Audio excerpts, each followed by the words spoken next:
Dalam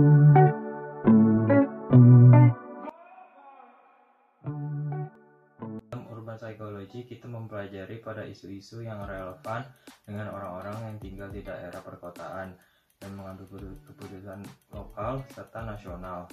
Urban psychology tidak hanya berurusan dengan kota, tetapi lingkungan perkotaan yang lebih luas, yang termasuk kota-kota terdalam, yaitu pusat atau daerah kota paling dalam, bagian kota secara efektif dan kolaboratif pada isu-isu yang relevan dengan orang-orang yang tinggal di daerah perkotaan dan mengambil keputusan lokal dan nasional juga, terutama bila dikaitkan dengan masalah sosial seperti perumahan yang tidak memadai dan tingkat kejahatan, pengangguran yang tinggi, dan daerah seperti urban decay. Mengapa kita mempelajari psikologi perkotaan? Yang pertama, karena kota sebagai laboratorium hidup atau bisa disebut sebagai ruang eksperimentasi. Berikutnya, psikologi bisa menjadi alat intervensi untuk membuat kehidupan warga perkotaan menjadi lebih baik.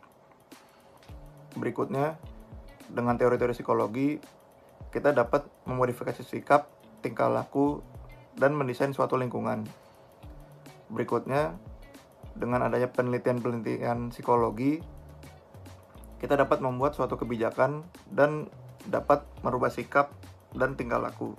Ketika mempelajari urban psikologi atau psikologi perkotaan, kita akan mengetahui bagaimana suatu lingkungan perkotaan dapat mempengaruhi dan berdampak terhadap pengalaman dan tingkah laku spesifik dari individu yang tinggal di dalamnya. Contohnya adalah ketika suatu perkotaan mengalami permasalahan kemiskinan, maka permasalahan tersebut akan mempengaruhi tingkah laku dari individu yang tinggal di dalamnya.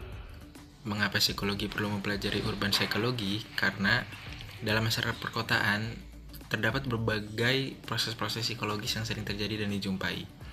Oleh karena itu, untuk memahaminya ini, dalam mata kuliah ini kalian akan diajarkan, sehingga nantinya untuk kedepannya kalian bisa menerapkan ilmu-ilmu tersebut, sehingga untuk menciptakan suasana perkotaan yang lebih baik lagi.